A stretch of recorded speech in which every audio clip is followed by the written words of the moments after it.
Historia de un caballo, una novela de León Tolstoy. Yo soy la voz que te cuenta, una voz humana. Prólogo. Un caballo pío no se diferencia de otros por su fuerza ni por su ánimo, sino por la manera en que el azar lo pintó. Su cuerpo aparece cubierto de grandes manchas blancas mezcladas con otro color, negro, castaño, alazán, como si la naturaleza distraída hubiera dejado caer luz sobre su piel. No hay dos iguales, cada pío lleva un dibujo irrepetible, un mapa caprichoso que lo hace inconfundible, y sin embargo, esa singularidad ha sido durante mucho tiempo su condena. En los establos antiguos, donde el caballo no era solo un animal, sino un símbolo, se apreciaba la uniformidad. El pelaje parejo hablaba de linaje, de orden, de continuidad. Sin embargo, el pío parecía romper esa armonía, demasiado llamativo, imposible confundir con los demás. Para algunos ojos humanos, su belleza resultaba incómoda, casi una falta de decoro. No se le veía heredero de una estirpe noble, sino como un error caprichoso. Por eso fue menos apreciado, no porque corriera peor, ni porque su resistencia fuera menor, sino porque su aspecto no encajaba en la idea que el hombre tenía de lo valioso. En un mundo que exigía obediencia y semejanza, el pío destacaba, y destacar para los poderosos no siempre es una virtud. Así el caballo pío soportó la carga de ser distinto. Esta obra, iniciada en 1863 por León Tolstoy, quedó inacabada hasta que el escritor ruso la recupera en 1886 cuando la concluye, y se publica bajo el título de Holstomer, el nombre que elige para el equino.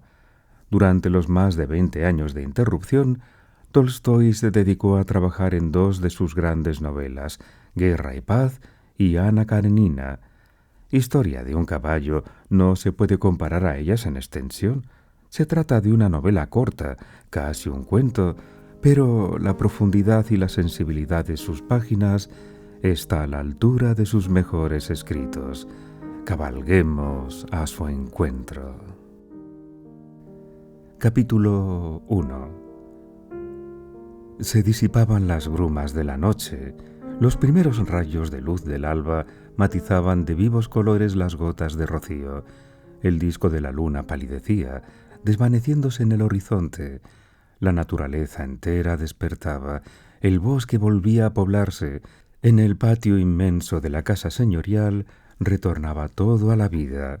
Oíanse por doquier las voces de los aldeanos, los relinchos de los caballos y un zafarrancho constante en las literas de paja en que los mozos de cuadra habían pasado la noche. «Bueno, ¿quieres terminar ya?», gritó el viejo guardián de la yeguada al abrir la gran puerta cochera. «Vamos, ¿a dónde vas tú?», dijo jugueteando con la fusta a una yegua joven que quiso aprovechar la abertura para escaparse. Néstor, el viejo guardián de la yeguada, vestía un casaquín ajustado al cuerpo por una correa adornada con placas de acero y llevaba el tajo a la espalda, un trozo de pan en el pañuelo colgado del cinturón, una silla de montar y una brida en las manos. Los caballos no mostraron ofensa ni resentimiento, ni dieron señales de temor por el tono burlón de su guardián. Aparentaron no prestarle atención y se alejaron de la puerta a paso pausado. Solo una yegua vieja, de pelo bayo oscuro y de largas crines, enderezó las orejas y se estremeció en todo su cuerpo. Otra yegua joven, aprovechando el momento, fingió asustarse y dio un par de coces a un caballo viejo que permanecía inmóvil tras ella. «¡Vamos!», gritó el viejo con voz áspera, dirigiéndose hacia el fondo del corral. Entre tanta bestia, solo un caballo pío, que permanecía aislado bajo el cobertizo, continuaba sin dar muestra alguna de impaciencia. Con los ojos medio cerrados, lamía el pilar del cobertizo, con aire reflexivo y grave. «¡Basta de lametones!», gritó el guardián acercándose a él y colocando la montura y el sudadero sobre un montón de estiércol. Detúvose el caballo pío y, sin moverse, miró fijamente al viejo Néstor. No sonrió, ni se incomodó, ni se enfurruñó, pero adelantó un paso, suspiró con melancolía y trató de irse. El guardián lo sujetó con ambas manos por el cuello, con el propósito de ponerle la brida. «¿Qué tienes que suspiras, viejo mío?», le dijo. El caballo, por toda respuesta, meneó la cola como queriendo decir: «No tengo nada, Néstor». Este le puso el sudadero y la silla sobre el lomo. El caballo agachó las orejas como para manifestar su desagrado y fue tratado de bribón. Cuando el viejo quiso apretarle la cincha, hizo el caballo una gran aspiración, pero Néstor le sujetó la lengua con los dedos, le dio un puntapié en el vientre y el caballo expelió el aire absorbido. Aunque estuviese bien convencido de que toda resistencia era inútil, el caballo había creído un deber exteriorizar su descontento. Una vez ensillado, se puso a morder el freno, aunque debía de saber, por larga experiencia, que nada conseguía con ello. Montó en él Néstor, empuñó el látigo, se arregló el casaquín, se sentó de lado en la silla a la manera de los cazadores y de los cocheros y tiró de las riendas. El caballo levantó la cabeza, queriendo demostrar con ello que estaba dispuesto a obedecer, y aguardó. Sabía de antemano que, antes de partir, tenía que dar el jinete muchas órdenes al joven guardián Vasca, y en efecto, Néstor gritó: «Vasca, ¿has soltado la yeguada? ¿A dónde vas? Duermes. Abre la puerta y deja salir primero las yeguas». Rechinó la puerta. Vasca, medio adormilado y furioso, tenía en una mano las riendas de su caballo y dejaba que las yeguas fueran saliendo. Estas desfilaron una tras otra, resoplando sobre la paja, primero las jóvenes, después las paridas con sus potrancas, y en último término las llenas. Estas pasaban despacio por la puerta, balanceando su vientre abultado. Las yeguas se reunían por parejas y a veces en mayor número. Apoyaban sus morros sobre las ancas de sus compañeras y al llegar a la puerta se atascaban, pero los golpes de látigo las obligaban a separarse bajando la cabeza. Los potrillos se extraviaban, perdían de vista a sus madres, se ponían delante de otras yeguas y respondían con relinchos a los que sus madres les daban llamándolos. Una yegua joven y traviesa agachaba la cabeza, disparaba una coz y soltaba un relincho sonoro en cuanto se veía libre.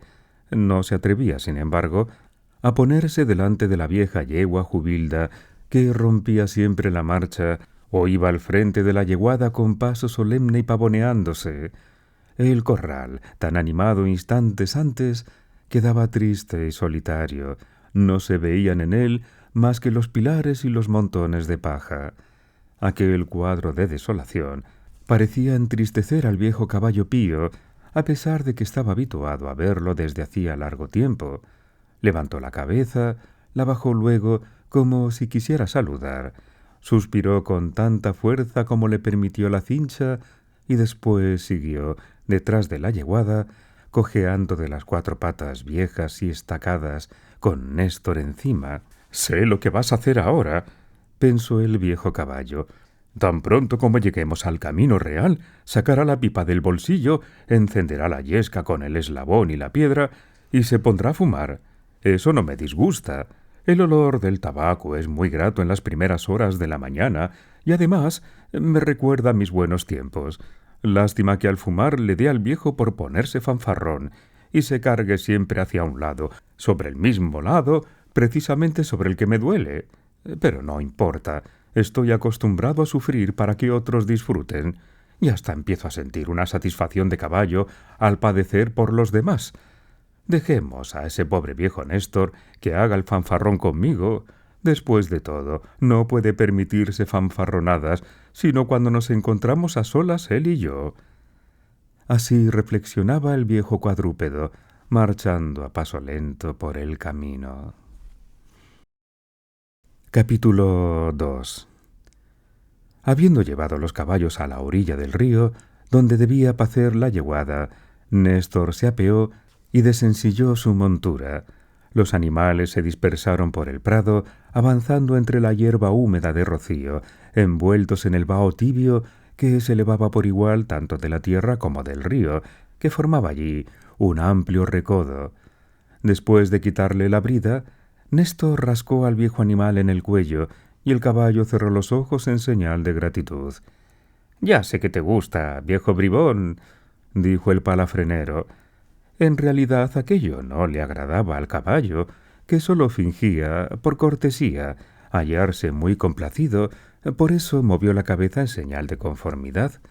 Pero de pronto, y sin que nada lo explicara, Néstor alzó la mano, apartó la cabeza del caballo y le descargó un golpe en las huesudas piernas con las riendas, tal vez pensando que no convenía acostumbrar al animal a una familiaridad excesiva. Luego, sin pronunciar palabra, fue a sentarse al pie del tronco de un árbol donde acostumbraba pasar el día.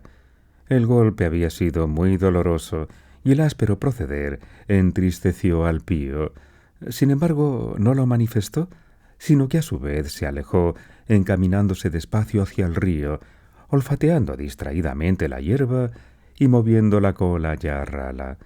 Sin prestar atención a las cabriolas de las potrancas y de los mamantones, y sabiendo que lo que más convenía a sus años era beber primero y sólo después hartarse de hierba, escogió un lugar donde la orilla estaba más despejada y la pendiente era menos marcada, y bañando sus espolones hundió los hollares en el agua y comenzó a beber, sorbiendo con cuidado a través de sus viejos labios agrietados. A medida que su cuerpo se henchía, experimentaba un dulce bienestar y agitaba con más satisfacción la desguarnecida cola. La yegua Baya, siempre juguetona y que solía complacerse en fastidiar al viejo, también aquí se le acercó andando por el agua, al parecer para brevarse, pero en realidad con el inocente propósito de enturbiarle el agua delante del hocico.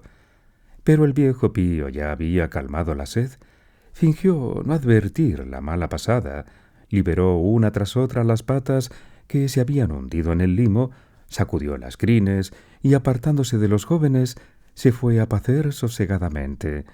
Comió durante más de 3 horas, casi sin reposar, cuidando de no pisotear en vano la hierba. Habiéndose saciado hasta colgarle el vientre como un saco, se inmovilizó sobre sus 4 patas de tal modo que el peso del cuerpo no recayera demasiado sobre la delantera derecha lisiada, y se durmió en esta postura. Hay vejeces de muchas clases: la vejez majestuosa, la vejez terrible, la vejez que despierta compasión, y hay otra que participa de la primera y de la última, la vejez majestuosa que provoca lástima. A esta pertenecía la de nuestro viejo caballo Pío. Era un caballo alto, pues tenía más de 1,5 metros de alzada. Pío negro en otros tiempos, ahora las manchas habían tomado un feo color castaño.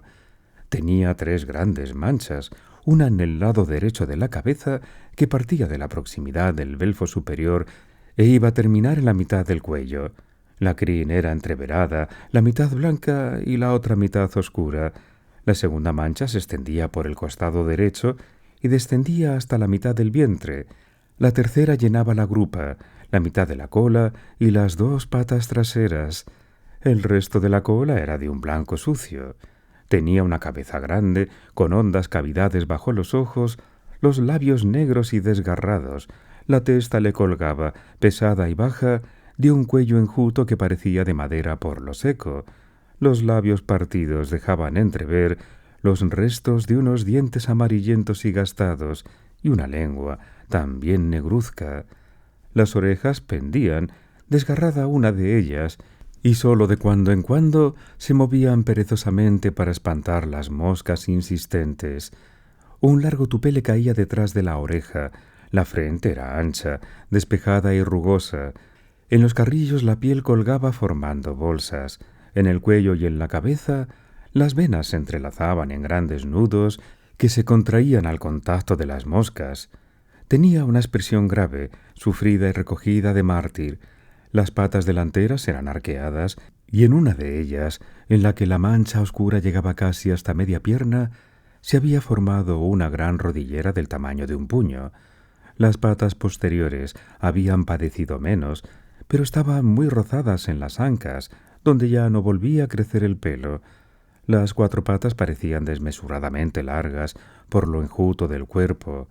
Los ijares, aunque normales, eran tan abiertos y tensos que la piel parecía adherida a las entrañas entre las costillas. La cruz, el dorso y el lomo mostraban señales de antiguos golpes, y en la grupa se veía una herida reciente que se había infectado. El maslo estaba despoblado y dejaba adivinar las vértebras.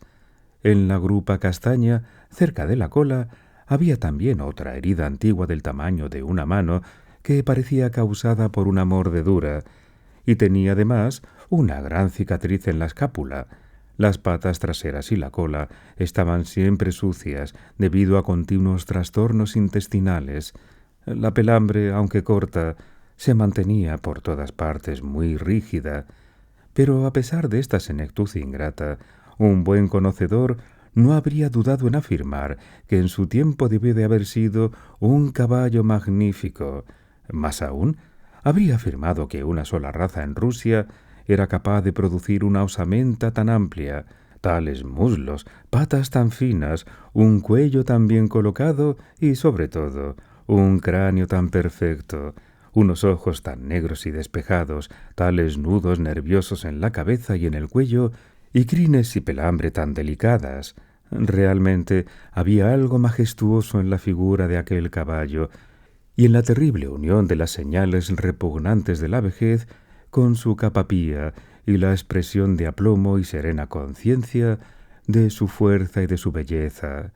Como una ruina viviente, allí permanecía en pie, solitario, en medio del prado cubierto de rocío, mientras a su alrededor piafaban y relinchaban los potros y las jóvenes yeguas.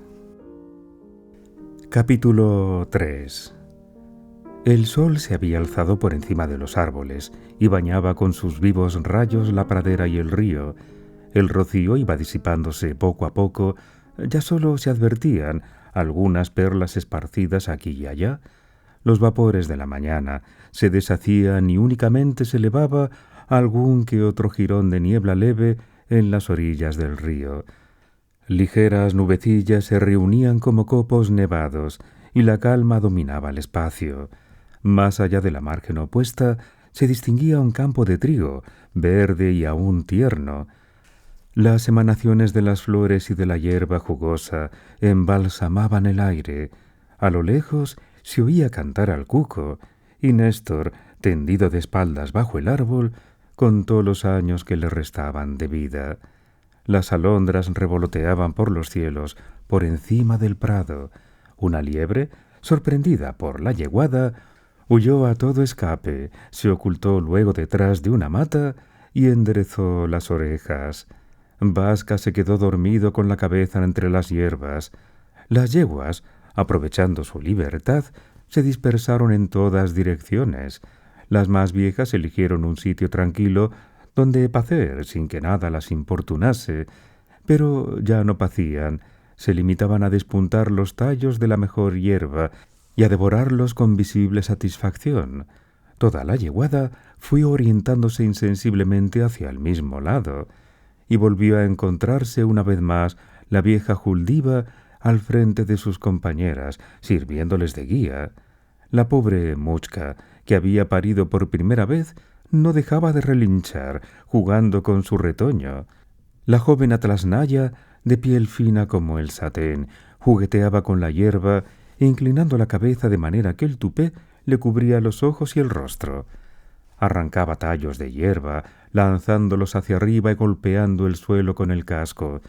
Un potrillo de los mayores había inventado un juego nuevo para sí, que consistía en correr alrededor de su madre, con la cola levantada en forma de penacho, y ya hacía su 26ª vuelta sin descansar. Su madre pacía tranquilamente siguiéndolo con el rabillo del ojo.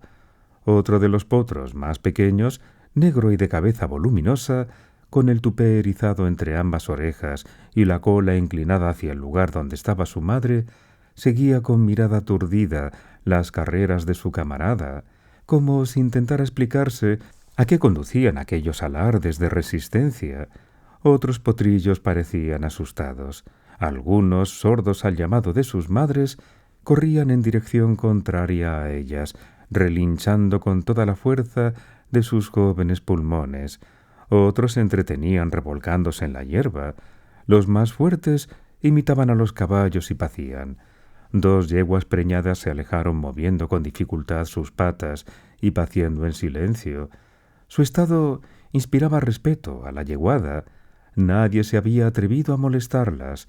Si alguna de las yeguas jóvenes, más osada que las demás, se les aproximaba, bastaba un movimiento de cola o de oreja para llamarlas al orden y mostrarles la inconveniencia de su proceder. Los potrillos de 1 año, creyéndose ya demasiado grandes para mantenerse al nivel de los más pequeños, pacían con aire grave, encorvando sus elegantes cuellos y meneando sus nacientes colas a imitación de los mayores, y se revolcaban o se rascaban el lomo como éstos, unos contra otros. El grupo más animado era el de las yeguas de 2 a 3 años. Estas se paseaban todas juntas como señoritas y se mantenían apartadas de las demás. Se agrupaban, apoyando sus cabezas en el cuello de las otras, resoplando y saltando. De pronto comenzaban a dar brincos con la cola levantada y rompían al galope unas en torno a las otras. La más hermosa y la más traviesa del grupo era una alazana. Todas las demás imitaban sus juegos y la seguían a todas partes. Era la que marcaba el tono de la reunión. Estaba aquel día singularmente alegre y dispuesta a divertirse. Fue la que por la mañana enturbió el agua que bebía tranquilamente el caballo Pío. Luego, fingiendo asustarse, partió como un rayo, seguida de todo el grupo, y no fue poco el esfuerzo que le costó a Vasca hacerlas volver a aquella parte del prado. Después de pacer, una vez satisfecha, se revolcó en la hierba y, cansada de aquel juego, se dedicó obstinadamente a molestar y a provocar a las yeguas viejas corriendo por delante de ellas. Asustó a un potrillo que estaba mamando con gran seriedad y se entretuvo persiguiéndolo y haciendo como si quisiera morderlo. La madre, alarmada, dejó de pacer. El pequeño empezó a relinchar quejosamente, pero la traviesa alazana no le hizo daño, y contenta por haber distraído a sus compañeras, que la observaban con interés, se alejó como si nada hubiera ocurrido. Después se le ocurrió trastornar el juicio a un caballo gris que se veía a lo lejos, montado por un aldeano. Se detuvo, dirigió en torno suyo una mirada altiva, volvió de lado su hermosa cabeza, se sacudió y lanzó un relincho dulce y apasionado. Aquel relincho tenía la expresión de la ternura y de la melancolía unidas. En él se adivinaban promesas de amor y deseos insatisfechos. El cuco llama a su amada en la selva, las flores envían el polen a las de la brisa, las codornices se requiebran de amores al pie de los erguidos juncos, y yo, que soy joven y hermosa, no he conocido todavía el amor. Esto es lo que quería decir aquel relincho que conmovió los aires y llegó hasta el caballo gris. Este enderezó las orejas y se detuvo. El jinete le dio un latigazo, pero el caballo, sugestionado y conmovido por el eco de aquella voz dulce y apasionada, no se movió y respondió al relincho de la yegua.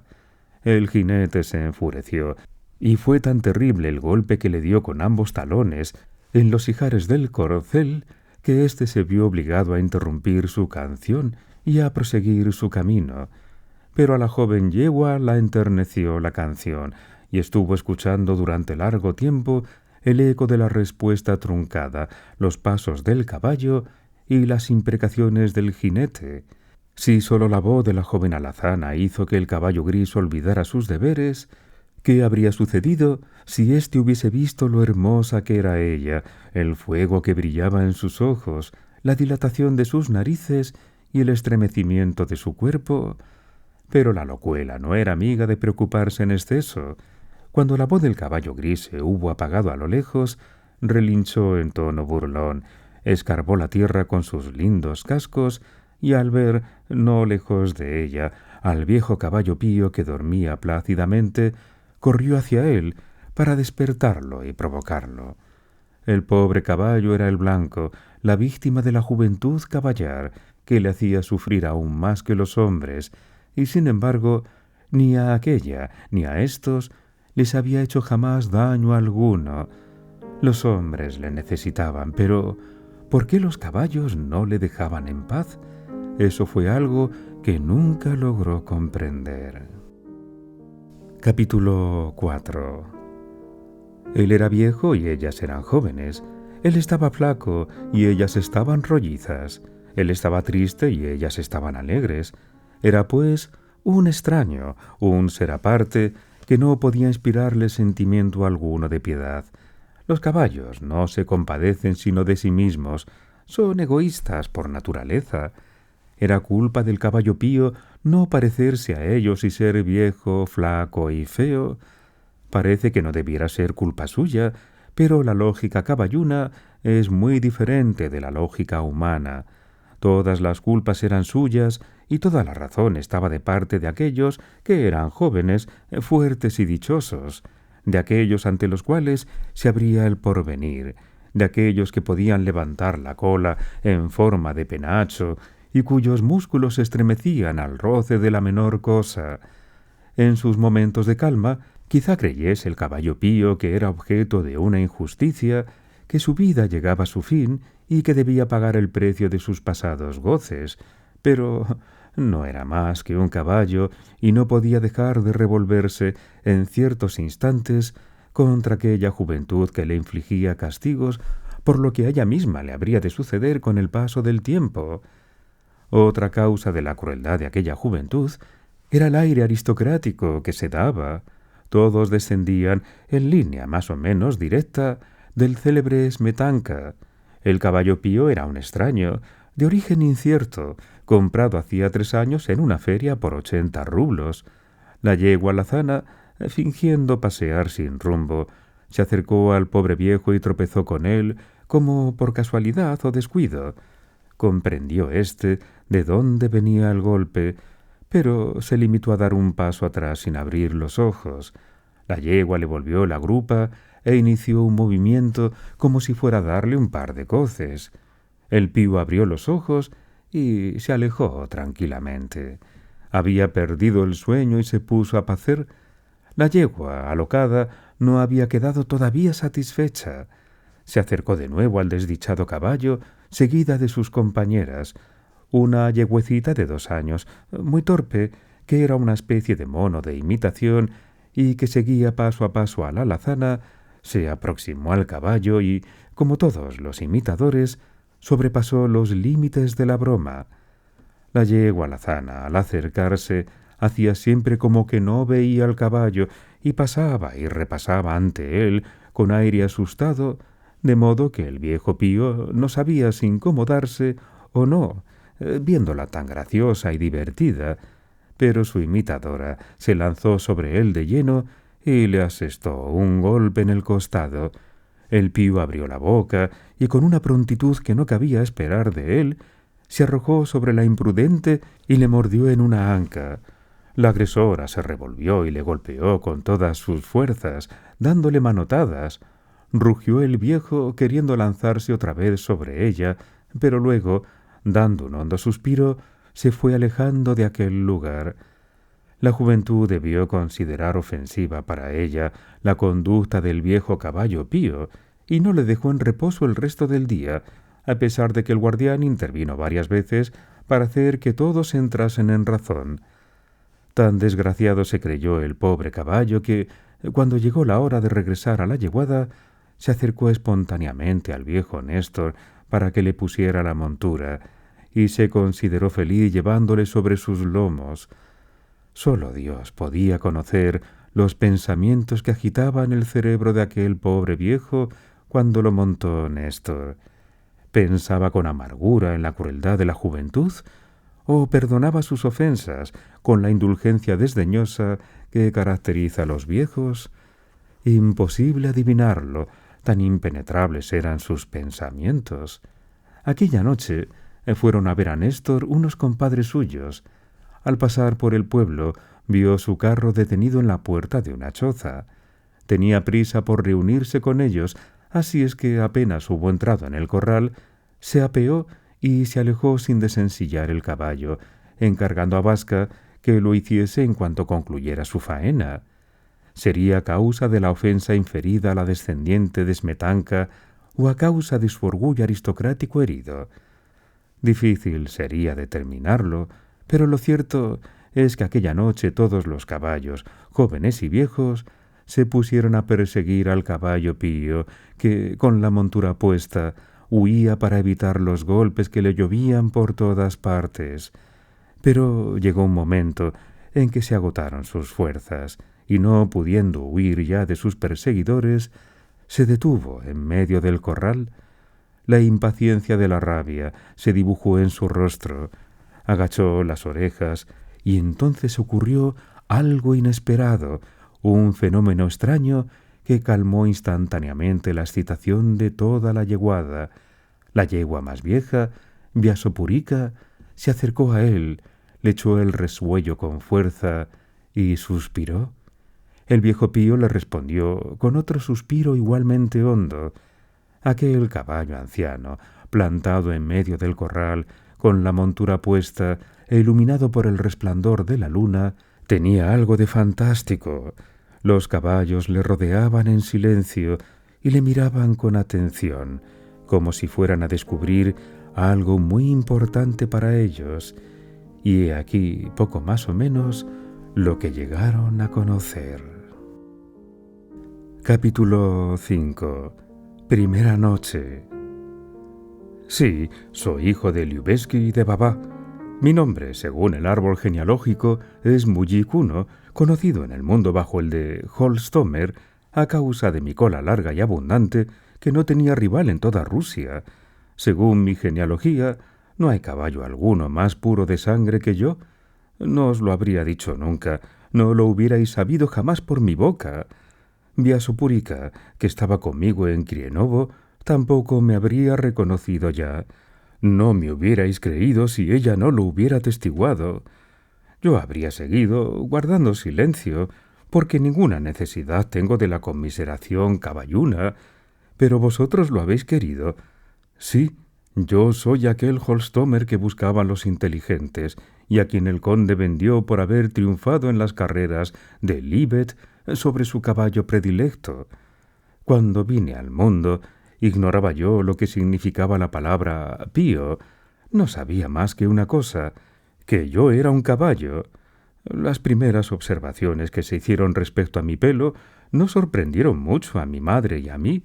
Vine al mundo probablemente de noche, porque al llegar la mañana, y limpiado por mi madre, me sostenía ya en pie.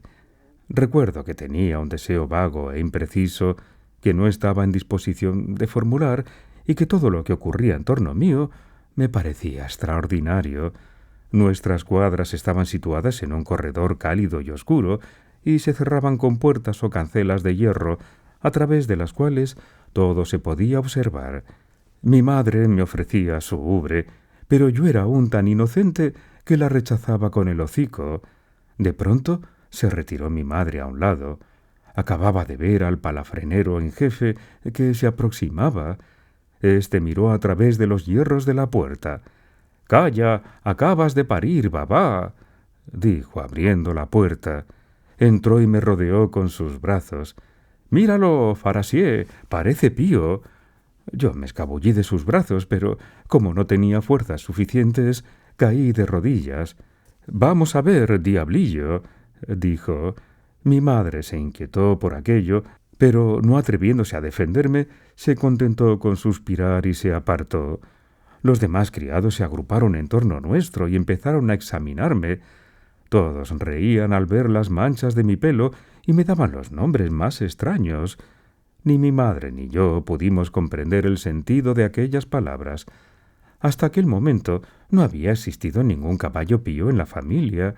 No creímos que hubiera en ello nada malo. En cuanto a mis formas y a mi fuerza, fueron admiradas desde el instante mismo de mi nacimiento. «Creo que es muy vivo», dijo el palafrenero. Me cuesta trabajo retenerlo entre los brazos. Poco después llegó el caballerizo, quien se asombró al verme y dijo con acento de disgusto: «¿A quién puede parecerse este monstruo? Seguro que el general no querrá conservarlo en la yeguada. Babá, me has jugado una mala pasada», dijo dirigiéndose a mi madre. Si hubiera nacido con una estrella en la frente, aún podría pasar, pero ha nacido pío. Mi madre no contestó, pero, como sucede en tales casos, suspiró hondamente. ¿A quién diablos puede parecerse? Es un verdadero aldeano, será imposible dejarlo en la yeguada, sería una auténtica vergüenza. Y sin embargo es muy hermoso, decían al examinarme. Algunos días después vino el general y se repitieron las indignas imprecaciones contra el color de mi pelo.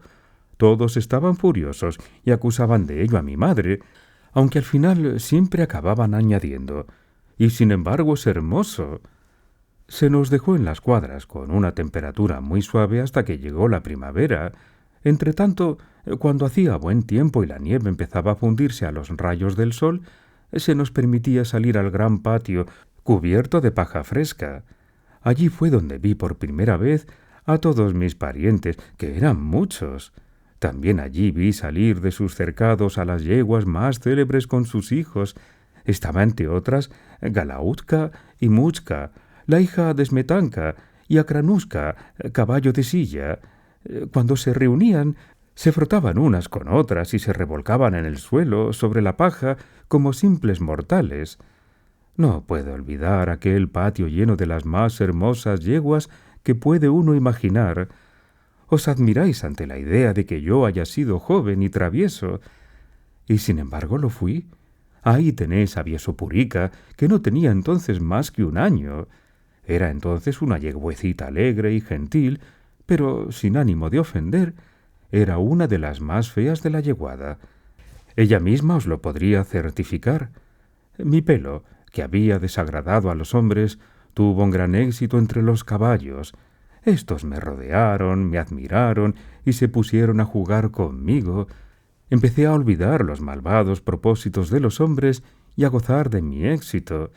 Pero no tardé en tener el primer desengaño de mi vida, y aquel desengaño me lo causó mi madre. Cuando la nieve se hubo derretido por completo y los gorriones se agitaban cantando apresuradamente entre las ramas o saltando por el suelo, cuando el aire se volvió tibio y perfumado, cuando llegó al fin la primavera, mi madre cambió por completo conmigo. Su carácter se alteró totalmente. De pronto se ponía a jugar y a correr por el corral, cosas que no convenían a su condición de madre.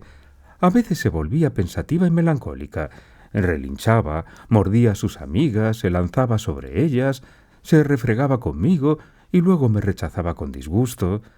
Cierto día llegó el caballerizo, le puso una cabezada y se la llevó del corral. Relinchó, le contesté y fui tras ella, pero salió sin decirme siquiera adiós con la mirada. El palafrenero Pharasier me tomó en sus brazos en el momento en que la puerta se cerraba tras mi madre. Me zafé de él y me dirigí a la puerta, pero estaba ya cerrada y no oí sino los relinchos de mi madre allá a lo lejos. Aquellos relinchos no eran ya voces que me diera llamándome, no, tenían otro sentido. Un relincho dado con voz potente respondió a aquel llamamiento. Lo dio, como supe más tarde, Dobry I, a quien 2 palafreneros conducían para que tuviese una entrevista con mi madre. No recuerdo ya cómo ni cuándo me dejó Pharasier. Me hallaba entonces muy afligido. Comprendí que había perdido para siempre el cariño de mi madre, y todo porque soy pío, exclamaba yo, recordando las perversas palabras de los hombres. Me acometió tal acceso de furia que empecé a dar golpes con la cabeza, con las rodillas y con el cuerpo contra las paredes, hasta que, rendido, tuve que detenerme por falta de fuerzas. Poco después volvió mi madre. La sentí llegar con paso rápido y acercarse a nuestra cuadra. Cuando le abrieron la puerta y pude verla, casi no la reconocí, tanto había cambiado. La encontré rejuvenecida y más bella. Se refregó contra mí y relinchó. Desde luego comprendí que ya no me quería. Me habló de la hermosura de Dobrí y de su amor hacia él.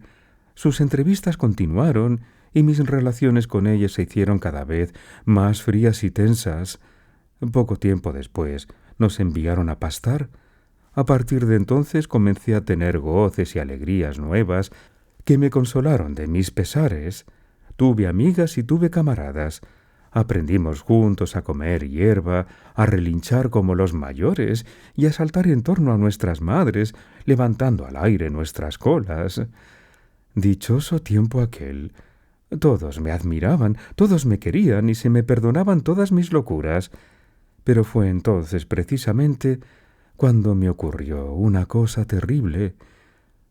Al decir esto, el viejo animal suspiró hondamente. Empezaba a despuntar la aurora. Rechinó la puerta y el viejo Néstor apareció en ella. Los caballos se apartaron al verle entrar, y el guardián, después de arreglar la montura del pío, hizo salir al ganado. Capítulo 6. Segunda noche. Tan pronto como los caballos volvieron a entrar en el corral, se juntaron alrededor del anciano, que prosiguió así su relato.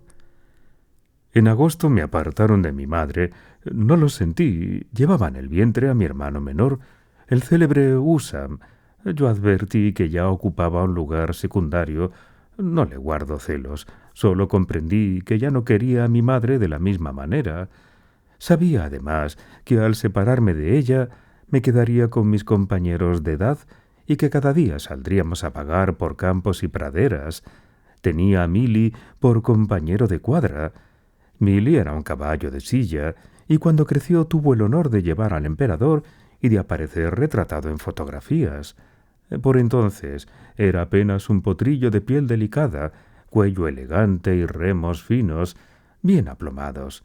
Vivía de buen humor, siempre listo para jugar, para lamer a sus amigos y para reírse con malicia ligera de caballos y de hombres. Nos unió una amistad afectuosa y estábamos siempre juntos, pero duró poco.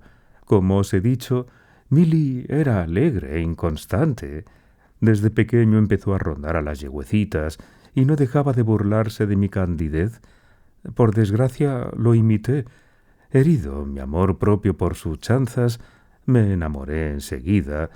Aquel temprano encadenamiento fue el comienzo del giro de mi suerte. He aquí, en pocas palabras, la historia de mi amor. Viasopurica era un año mayor que yo. Siempre fuimos íntimos, pero al terminar el otoño noté de pronto que me evitaba cuanto podía. No me siento con ánimo bastante para contaros esta historia, llena de recuerdos que aún me duelen. Ella recuerda todavía la pasión funesta que me encendió. Justo cuando le declaraba mis sentimientos, los palafreneros se echaron sobre nosotros, la espantaron a ella y a mí me deshicieron a latigazos. Esa noche me encerraron en una cuadra aislada, donde pasé horas relinchando con desesperación, como si un presentimiento me rozara la nuca. A la mañana siguiente vinieron el general, el jefe de caballerizos y el palafrenero. Hablaban a la vez, moviendo las manos, discutiendo. El general se enfureció con el caballerizo. Éste se excusó, diciendo que nada había ocurrido y que la culpa era de los palafreneros. El general amenazó con castigar a todos. Según él, así no se guardaba a los pequeños garañones.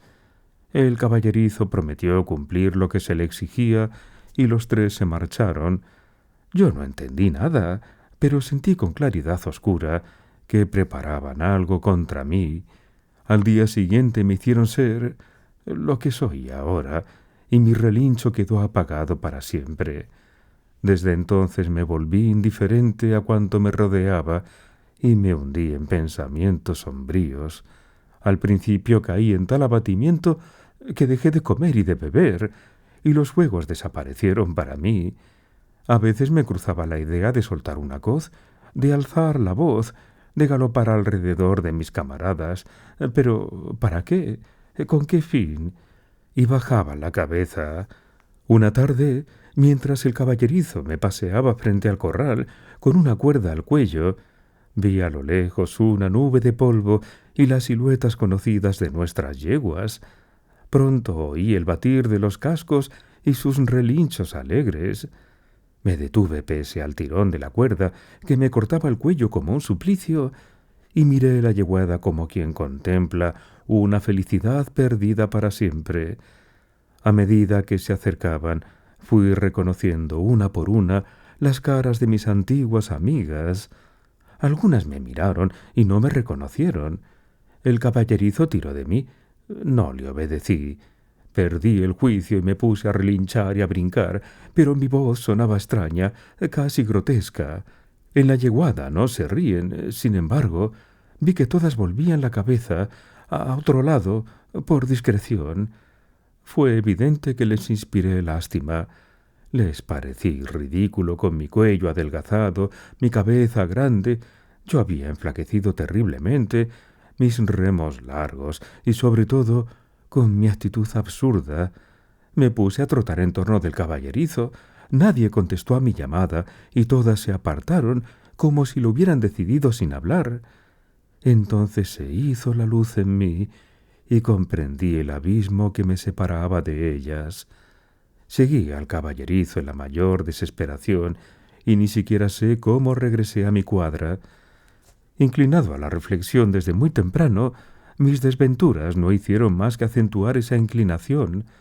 El pelo que tanto desprecio provocaba en los hombres y mi posición singular dentro de la yeguada, que yo aún no alcanzaba a entender, me empujaron a pensar en la injusticia humana.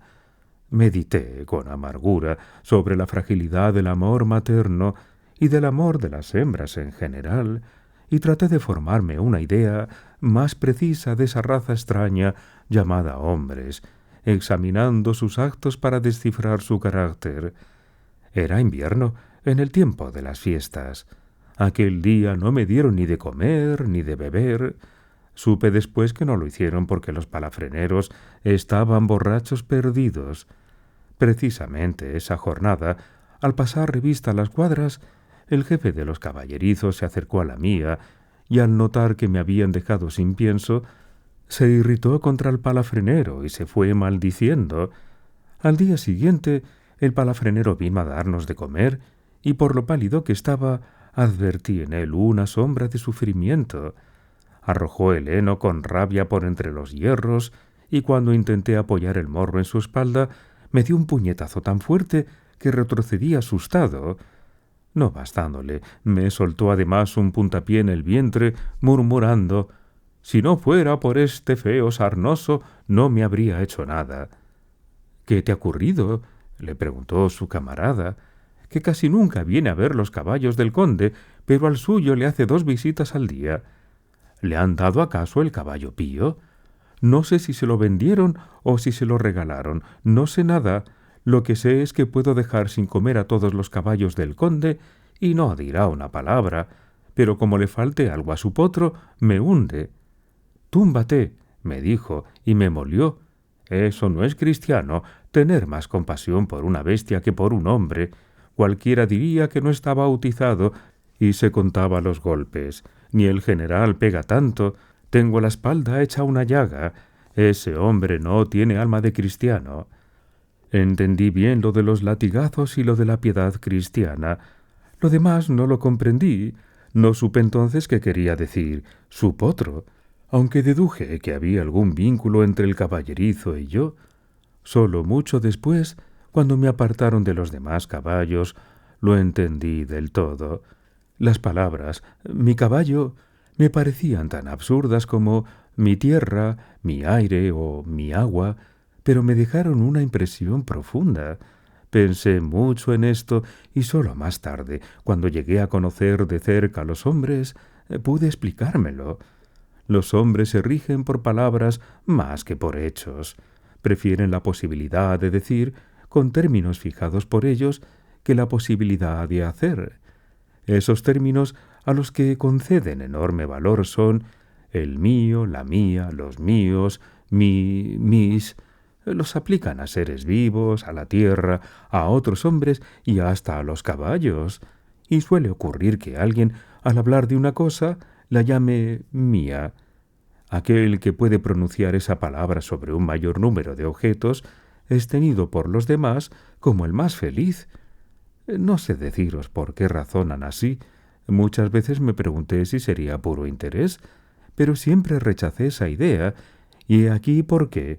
Muchas personas me consideran suyo, y sin embargo no me usan. No son ellas quienes me alimentan ni me cuidan, lo hacen extraños a quienes no pertenezco, palafreneros, cocheros, etc. Pasó mucho tiempo antes de que comprendiera con claridad la palabra mío, tan importante para ellos, pero hoy puedo aseguraros que no significa más que un instinto bestial al que dan el nombre de derecho de propiedad. Un hombre dice mi tienda y no entra jamás en ella, o mi almacén de paños y no toma nunca un metro para sí. Hay hombres que dicen mis tierras sin haberlas visto. Hay quienes aplican mío a otros seres humanos a quienes jamás han mirado y a quienes causan cuantos males pueden. Dicen mi mujer, de una mujer a la que tratan como cosa. El fin principal de ese animal extraño llamado hombre no es hacer lo que estima bueno y justo, sino poder decir mío del mayor número posible de objetos. Esa es la diferencia esencial entre ellos y nosotros, y francamente, aun dejando aparte otras ventajas nuestras, bastaría ésta para colocarnos por encima de ellos en la escala de los seres vivos. Pues bien, ese derecho de poder decir de mí, mi caballo, lo obtuvo nuestro caballerizo mayor. Me sorprendió ese hallazgo. Ya tenía 3 motivos de disgusto: mi pelo, mi sexo y esa manera de tratarme como propiedad. A mí, que no pertenezco sino a mí mismo y a Dios, como todo ser viviente. Las consecuencias de considerarme de ese modo fueron muchas.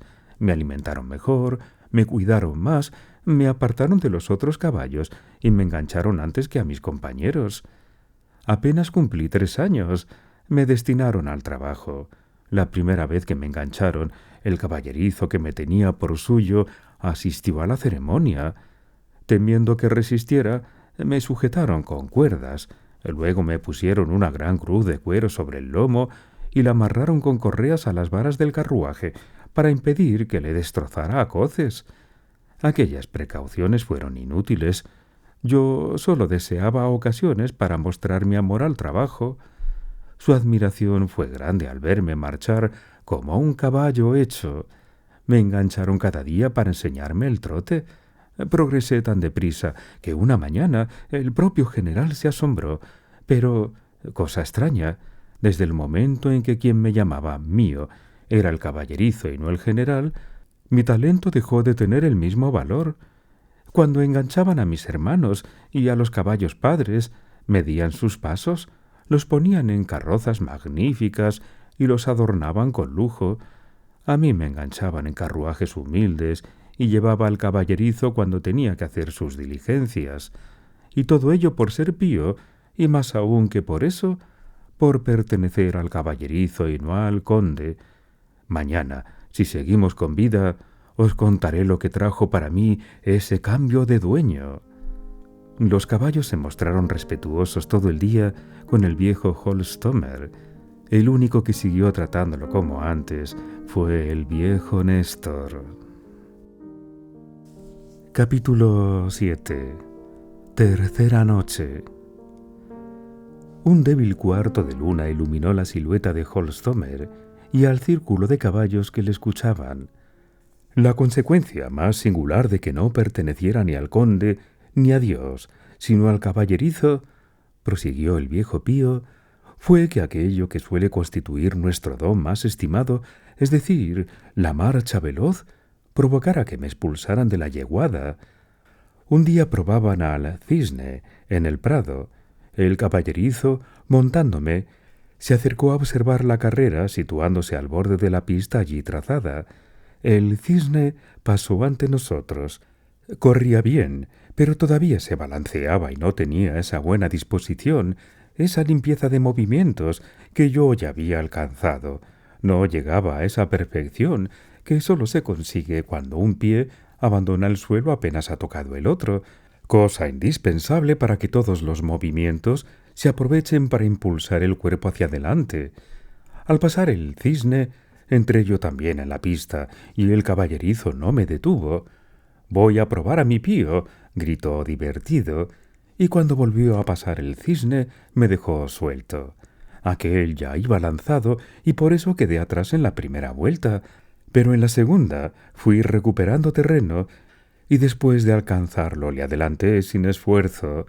Me probaron otra vez con idéntico resultado, y cada vez me sentía más brioso. Esto horrorizó a todos. El general suplicó que me vendieran pronto y cuanto más lejos mejor. «¡Ay, si se entera el conde!», exclamaba. Y así fue como me vendieron a un mercader, pero no permanecí con él mucho tiempo. Fui adquirido por un húsar que pasaba por allí por casualidad. Lo que conmigo hacían era tan injusto y cruel que me alegré cuando me apartaron definitivamente de aquellos parajes. Sufría demasiado permaneciendo cerca de la yeguada que me había visto nacer. Mis hermanos lo tenían todo: afecto, honores y libertad. En cambio, mi destino era el trabajo y las humillaciones, humillaciones y trabajo. Y así hasta el fin de mis días. ¿Por qué? Porque era pío, porque tenía que pertenecer a alguien. Aquella noche Holstomer no pudo proseguir su relato. Hubo un acontecimiento que sembró la agitación entre los caballos. Kupchija, que escuchaba con profundo interés la historia, de pronto se volvió y se encaminó lentamente hacia la cuadra, y allí empezó a gemir tan fuerte que todos notaron su malestar. Se echó, volvió a levantarse y se tumbó de nuevo. Las viejas yeguas comprendieron de qué se trataba, pero los jóvenes, consternados, rodearon a la enferma. Al amanecer había un nuevo potro que se balanceaba sobre sus frágiles patitas. Llegó Néstor con el mozo y ordenó apartar a la madre y al hijo y sacar a pasear a los demás. Capítulo 8. Cuarta noche.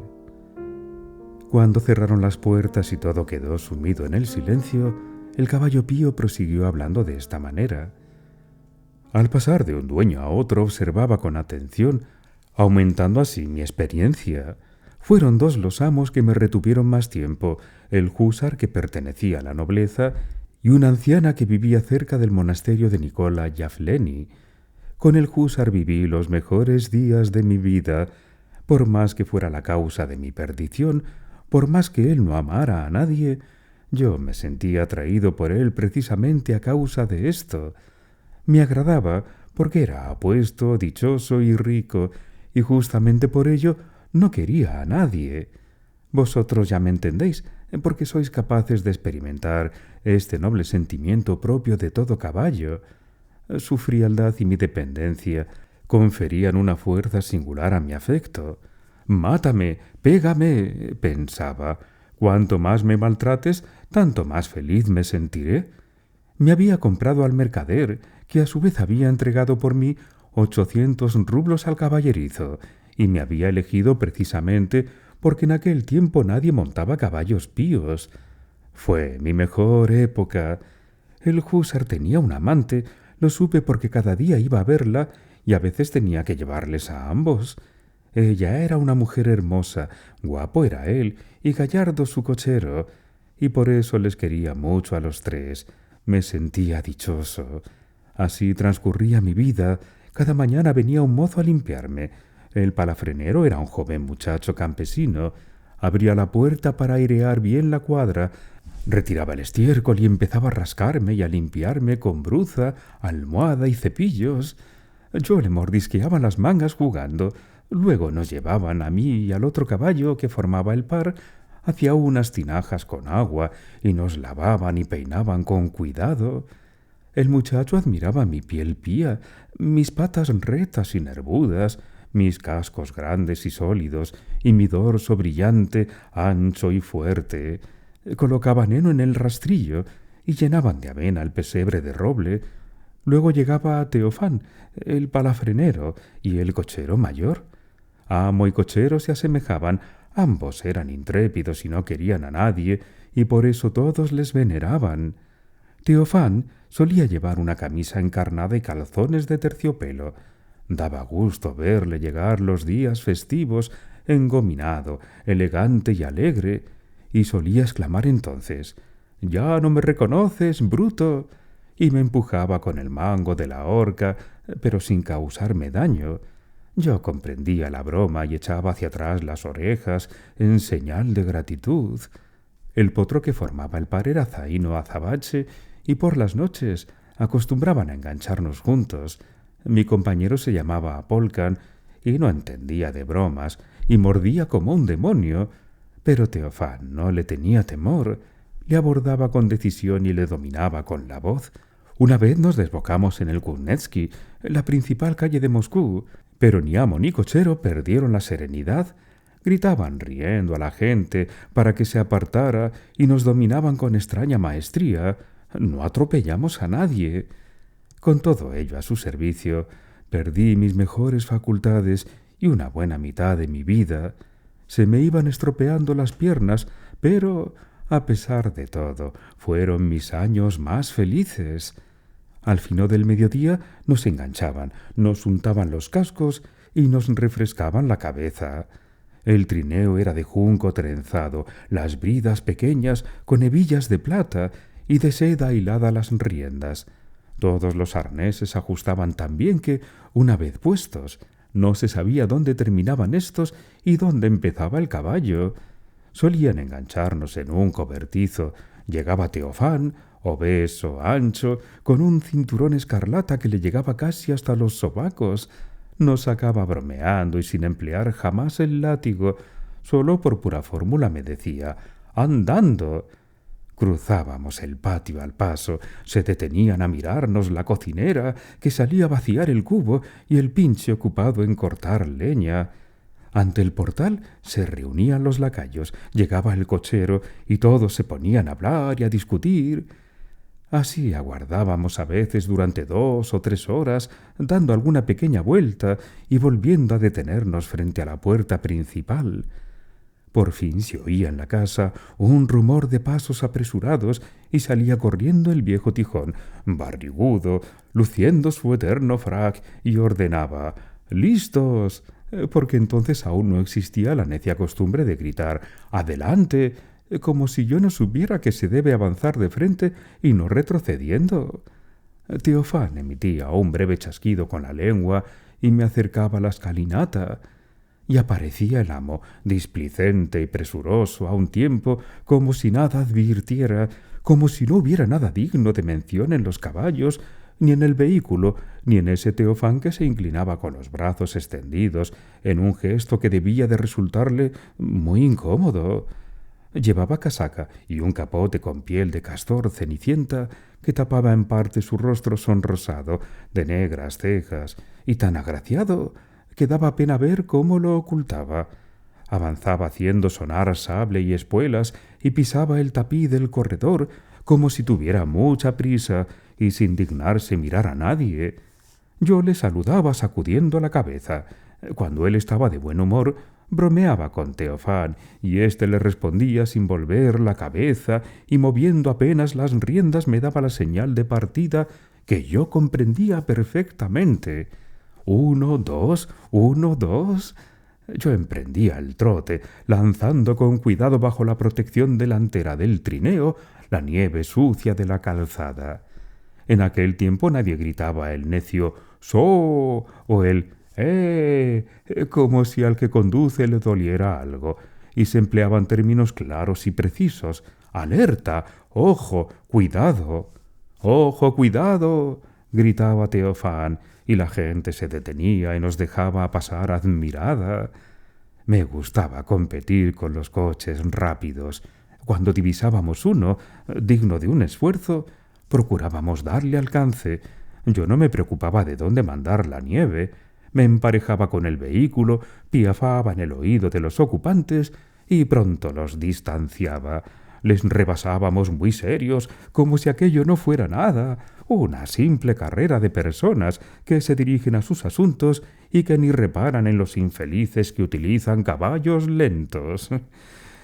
Me gustaba distanciar a los trotones, pero también me agradaba cruzarme con ellos. Un instante fugaz, una mirada rápida, y seguíamos volando cada cual por su camino. Chirriaron los goznes del cercado y resonaron las voces de Néstor y Vasca, y el viejo caballo Pío dejó de hablar. Capítulo 9. Quinta noche. El tiempo comenzó a cambiar. El día amaneció cubierto, no había rocío, pero hacía calor y los mosquitos resultaban más molestos que nunca. Apenas encerrados, los caballos se agruparon alrededor del viejo Pío y éste concluyó así su relato. Mi buena vida terminó pronto, pues estuve allí solo 2 años. A fines del segundo invierno ocurrió el suceso más grato de mi existencia y a continuación otro, el más penoso. Aquello fue por Cuaresma. Conduje al príncipe al campo de carreras. Corrían entonces el Sedeño y Bisek. No sé de qué habrían hablado en el pabellón las personas allí reunidas, pero tras una larga discusión, el príncipe ordenó a Teofán que me entrara en la pista y me colocaron al lado del Sedeño.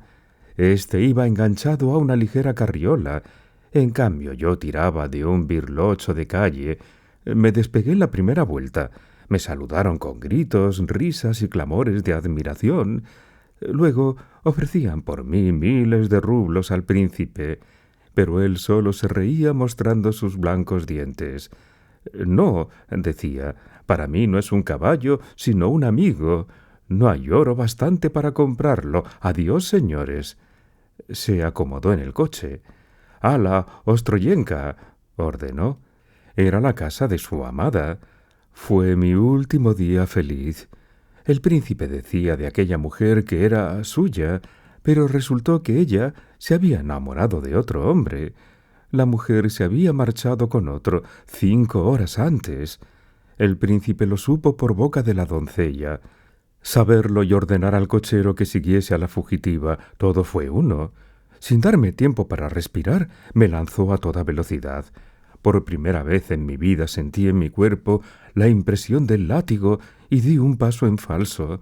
Traté de detenerme, pero mi amo gritó «¡Rápido, rápido!» y continuamos a todo galope hasta alcanzar a la fugitiva a 25 verstas de distancia. Yo había cumplido mi misión, pero estuve temblando toda la noche y no pude comer nada. Por la mañana me dieron de beber y fue el remate.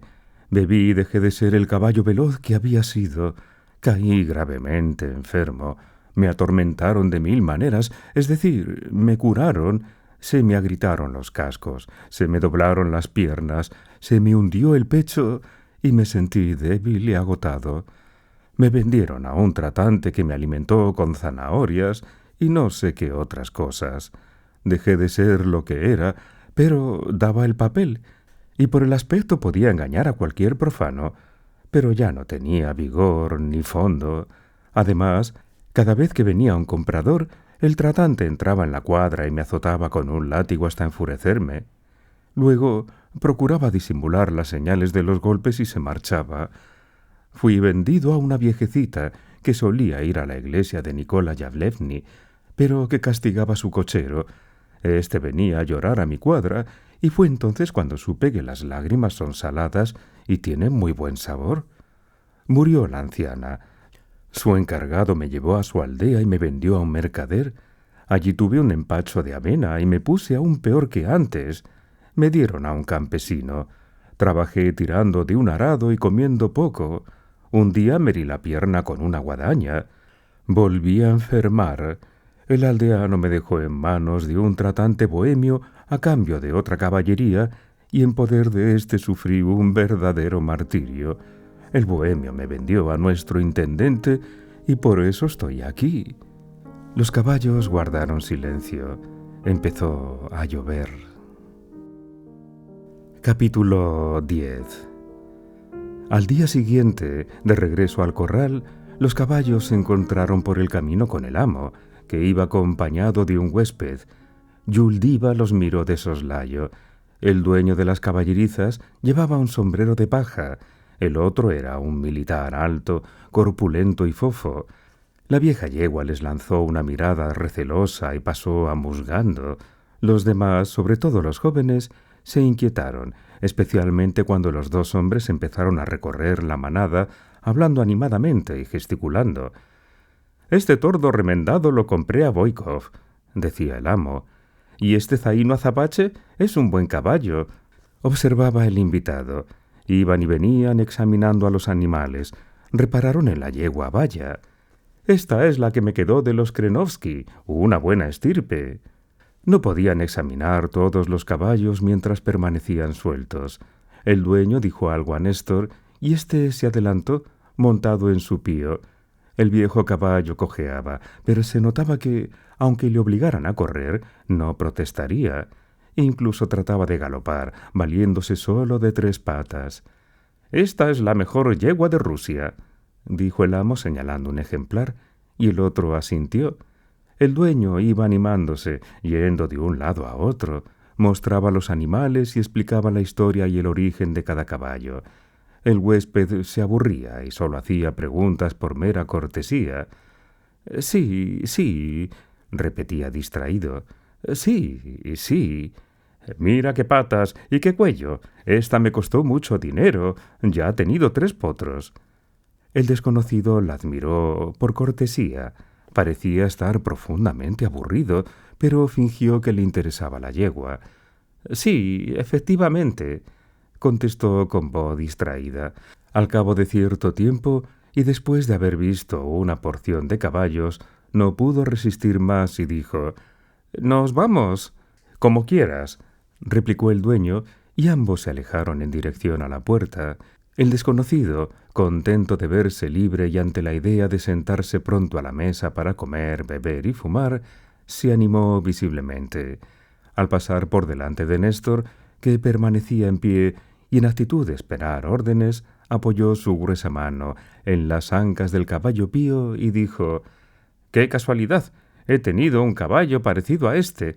Te he hablado de él en otra ocasión, ¿te acuerdas?» El dueño, viendo que su amigo no ponía atención en sus caballos, no se cuidó de lo que éste le decía y consintió andando y siguiendo con la vista a sus yeguas. De pronto oyó un relincho débil y trémulo. Era el viejo pío, que había empezado a relinchar, pero se contuvo enseguida, asustado de su temeridad. El viejo Holstomer había reconocido en el viejo militar a su querido amo, el húsar. Capítulo 11. Caía desde la mañana una lluvia menuda y fría, pero en casa del propietario no se inquietaban por ello. En torno a una mesa bien dispuesta se hallaban reunidos el propietario, su mujer y el viejo militar. La mujer, que esperaba a un hijo, se mantenía erguida y rígida, pero su vientre se advertía ya con claridad. Hacía con gracia los honores de la mesa, mientras el propietario abría una caja de cigarros fechada hacía 10 años. Según él, nadie los poseía iguales. El propietario era un arrogante joven de 25 años, elegante y vestido a la moda por un sastre de Londres. Algunas joyas adornaban la cadena de su reloj y hermosos botones de turquesa los puños de su camisa. Tenía la barba recortada a lo Napoleón III y llevaba las puntas del bigote retorcidas hacia arriba. La mujer llevaba un traje de muselina de seda de grandes ramos.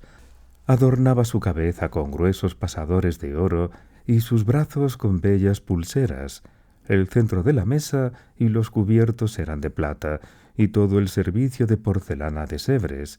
El sirviente, con traje negro y chaleco azul, permanecía recto como una estatua ante la puerta, esperando órdenes. Los muebles y las colgaduras delataban riqueza.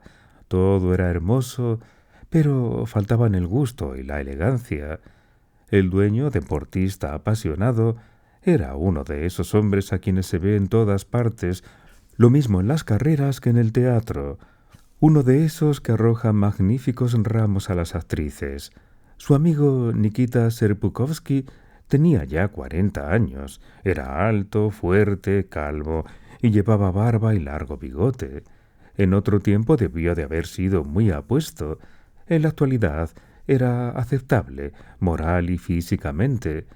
Sus deudas eran tan considerables que para no verse reducido a prisión había tenido que solicitar del gobierno un empleo en una ganadería de la corona.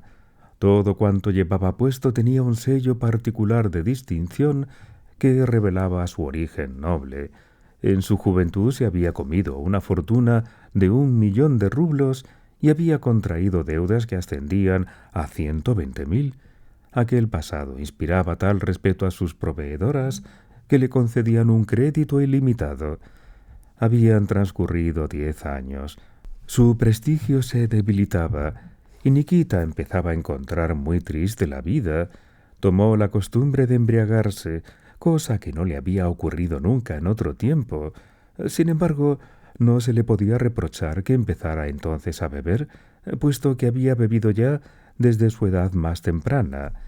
Su seguridad de antaño se iba desvaneciendo, su mirada se volvía vaga, sus movimientos comenzaban a ser inciertos. Semejante estado resultaba penoso para quien había estado acostumbrado a hacerse obedecer y admirar por todo el mundo.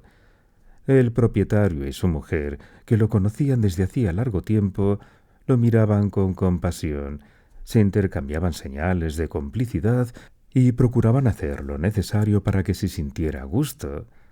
La felicidad y la fortuna de su amigo humillaban al pobre Nikita y le recordaban su pasado, que desgraciadamente no volvería ya. Procuraban, no obstante, vencer la preocupación que se apoderaba de él. —¿No le molesta el cigarro, María? —dijo dirigiéndose a la dueña de la casa. No tenía la menor intención de incomodarla. Al contrario, en su situación actual, más bien trataba de congraciarse con ella. Tomó un cigarro. El dueño de la casa le ofreció un puñado de los suyos con aire contrariado. —Tómalos, son excelentes —le dijo. Nikita rechazó los cigarros con la mano, algo humillado, diciendo «Gracias», y abrió su petaca. «Prueba los míos, te lo ruego». La joven tenía más delicadeza que el propietario. Trató de cambiar de conversación y se puso a hablar con ligereza. «Me gustan mucho los cigarros, pero no fumo, aunque vea fumar a mi lado», dijo con amable sonrisa. Otra sonrisa de Nikita fue su respuesta. No insistió el propietario, que no se daba cuenta de nada. «Tómalos, tengo otros, pero no son tan buenos. Ahora bien, si prefieres los grandes, puedes quedártelos todos». Y luego, dirigiéndose a su criado, le dijo en alemán: «Fritz, bringen Sie bitte noch einen Kasten». «Fritz, por favor, trae otra caja». Se consideraba feliz dándose tono delante de cualquiera. No comprendía hasta qué punto humillaba al pobre Nikita, que encendió un cigarro y procuró dar un nuevo giro a la conversación. «¿Cuánto te ha costado Atzlani?», le preguntó. «Muy caro», repuso. «No menos de 5.000 rublos, pero estoy satisfecho. Si vieras qué vástagos». «¿Corren bien?» «Que si corren. Han ganado los 3 primeros premios, uno en Tula, otro en Moscú y el tercero en San Petersburgo, y eso que tenían por rivales los caballos de Bageikov. A mi juicio», observó Nikita, «aún no está del todo maduro, lleva demasiada sangre holandesa en las venas». «¿Y qué opinas de las madres? Mañana te las mostraré. He conseguido a Dobrina por 3.000 rublos y he pagado 2.000 por la cariñosa». Y volvió a detallar sus riquezas. La dueña advertía que aquello hería la susceptibilidad del invitado, que se esforzaba en prestar atención a los pormenores. «¿Un poco más de té?», preguntó ella con amabilidad. «No quiero», respondió el marido y siguió hablando. Ella se levantó entonces. El dueño de la casa la cogió en sus brazos y la abrazó con ternura. Nikita sonrió, pero cuando ambos desaparecieron detrás de la cortina, la expresión de su rostro se alteró profundamente. Se volvió triste, dolorosa, y hasta se dibujó en ella una sombra de irritación. Capítulo 12. El dueño de la casa volvió y se sentó sonriente frente a Nikita. Ambos permanecieron en silencio. Aquel se preguntaba de qué podría aún vanagloriarse ante el pobre Nikita, que trataba de aparentar no ser tan desdichado como se le creía, pero a uno y a otro les costaba hallar un nuevo asunto de conversación. Si al menos bebiera, se decía el dueño, este hombre es triste como un entierro. Habrá que hacerle beber para que se anime. ¿Te vas a quedar aquí mucho tiempo?, le preguntó a su huésped. Un mes, quizá. ¿Te parece que cenemos? Y dirigiéndose a su criado preguntó, Fritz, ¿está servida la cena? Se encaminaron al comedor, donde habían dispuesto la mesa con los manjares más delicados y los vinos más exquisitos. Bebieron, luego comieron, volvieron a beber, volvieron a comer, y la conversación se tornó más animada. Nikita Sepurkovsky se animó y habló con el aplomo de otros tiempos. Hablaron de mujeres, bohemias, bailarinas y francesas. «Dime, ¿dejaste a la Mathieu?», le preguntó su huésped. «No fui yo quien la dejó, sino ella quien me dejó a mí. Cuando pienso en el dinero que he gastado en mi vida, me estremezco. Hoy me considero dichoso poseyendo 1000 rublos y en otro tiempo me alegraría perder de vista a Moscú y a todos mis antiguos amigos. Me resulta muy penoso vivir entre ellos». El dueño de la casa se aburría escuchando a Nikita. Hubiera preferido hablar de sí mismo o alardear de sus riquezas. Nikita, por su parte, sentía la necesidad de hablar de él, de su pasado. El dueño de la casa le sirvió más bebida y esperó a que terminara para hablarle de su yeguada, de sus caballos, de su María, que no lo amaba por su dinero, sino por él mismo. «Quisiera decirte que me gustaría…», empezó a decir, pero Nikita le interrumpió y continuó. «Hubo un tiempo en que yo sabía vivir bien y gastar el dinero. Hablas de caballos. Pues bien, dime, ¿cuál es tu caballo más veloz?». Su huésped, complacido de tener la palabra, comenzó a contar una larga historia sobre su yeguada. Nikita no le dejó terminar. «Sí, sí», dijo, «no es por distracción ni por gusto por lo que tenéis caballos, sino por vanidad. Ya lo sabemos, pero en mí era distinto. Te decía esta mañana que tuve un caballo pío parecido a ese caballo viejo que monta el guardián de tu ganadería. ¡Qué caballo, cielo santo! No puedes recordarlo porque fue en el año 42. Llegué a Moscú, fui a casa de un chalán y vi allí un caballo pío. Me agradaron sus formas. El precio, 1000 rublos. Lo compré. No he tenido ni volveré a tener jamás un caballo como aquel. Tú eras entonces demasiado joven para juzgar su mérito, pero oirías hablar de él. Todo Moscú lo admiraba». «Sí, oí hablar de él, en efecto, pero quería decirte que mi…». «Ah, con que oíste hablar de él. Lo compré sin conocer su raza. Mucho tiempo después supe que era hijo de Lubieski I. Lo habían vendido a causa de su pelo, que no fue del agrado de su dueño. Ah, aquel era un gran tiempo. Oh, mi juventud, mi juventud». Ya estaba casi por completo ebrio. Tenía yo entonces 25 años y 80.000 rublos de renta, los dientes blancos y ni una sola cana en la cabeza. Todo me salía bien en aquel tiempo. «Pero entonces no había caballos que trotaran tanto como los de hoy», le interrumpió el dueño de la casa. «¿Cómo sabes mis caballos?». «Tus caballos. ¿Pero acaso tienen comparación? Me acuerdo como si fuera hoy. Iba con mi caballo pío a las carreras. En aquel momento no tenía mis caballos en Moscú. No me gustaban los trotones. Siempre he preferido los caballos de raza. El pío era mi favorito. Tenía entonces un buen cochero. También acabó mal. Pues, como te decía, llegué a las carreras.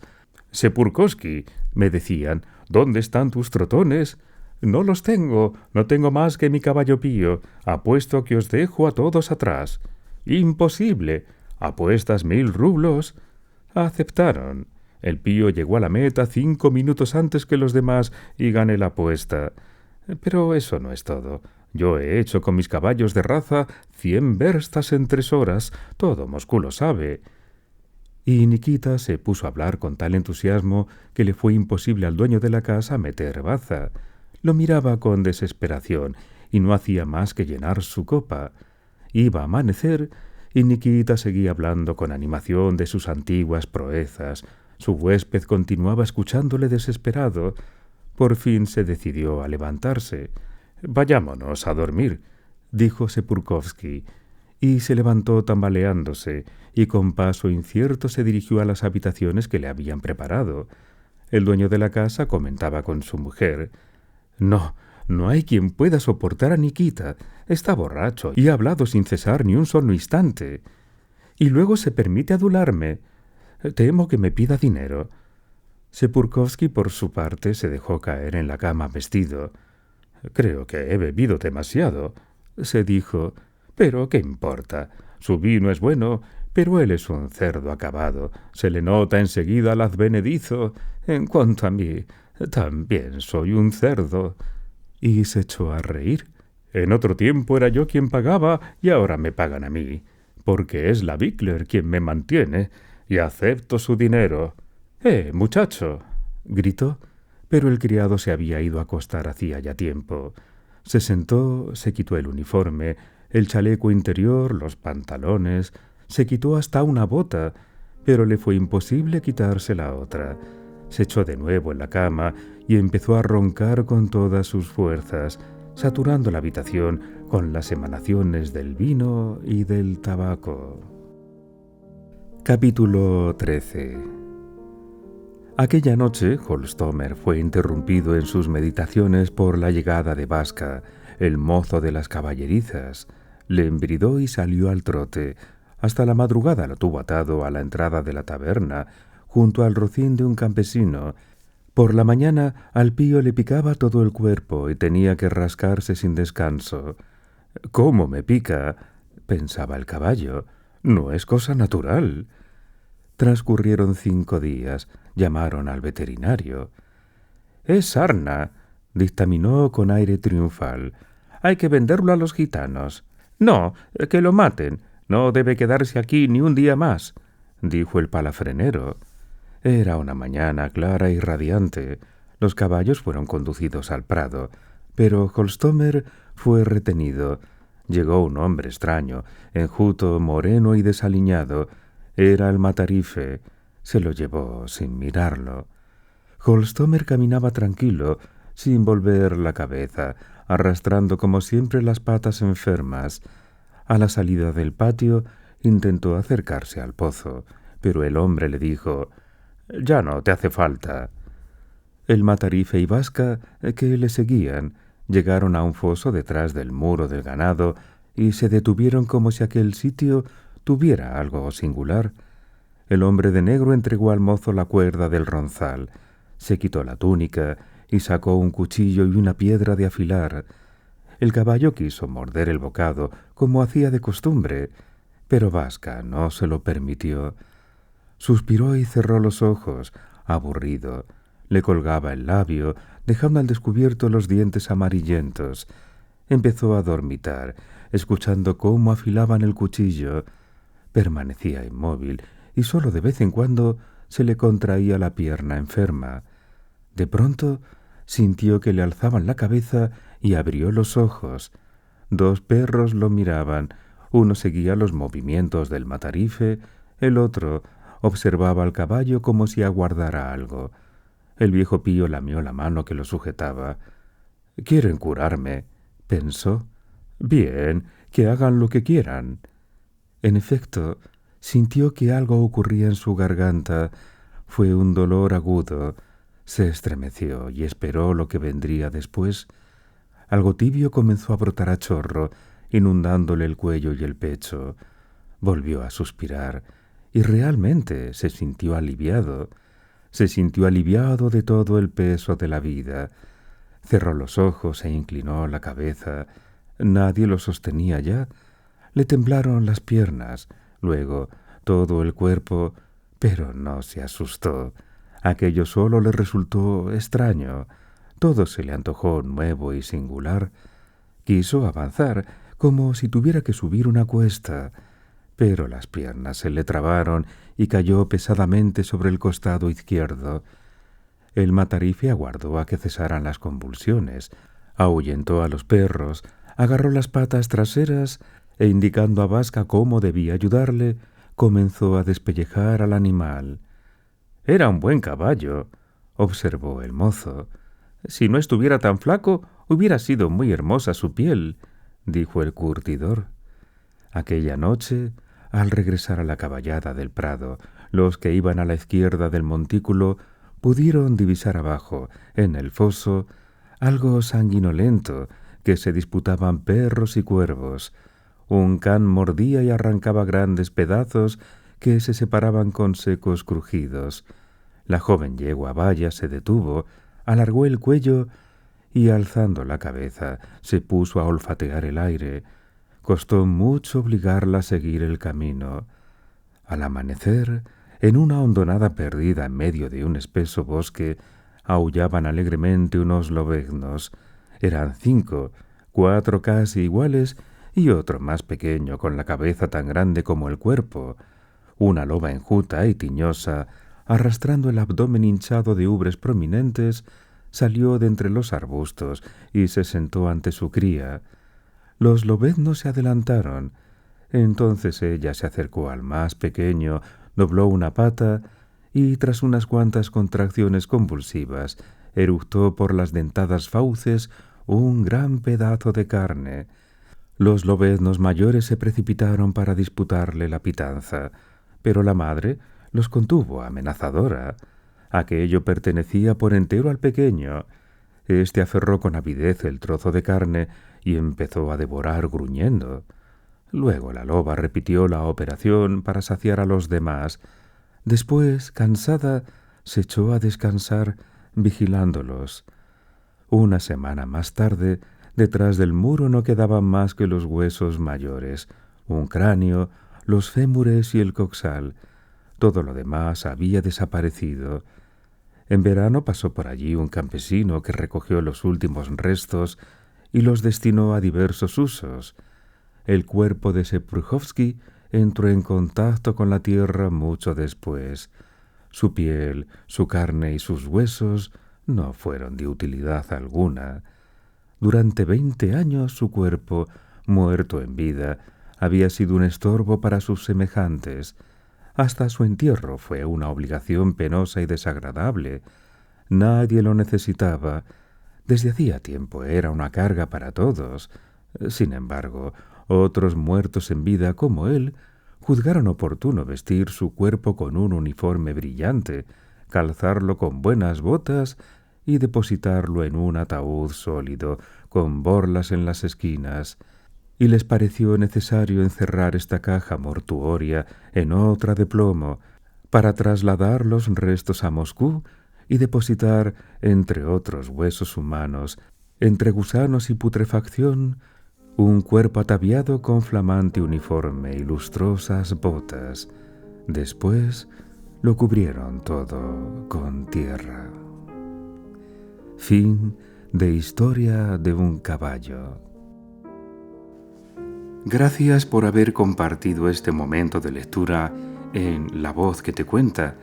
Si quieres expresar tu opinión o mostrar algún punto de vista, lo puedes hacer en los comentarios del vídeo. Y también te invito a que si has pasado un momento agradable y quieres escuchar más relatos, te suscribas al canal.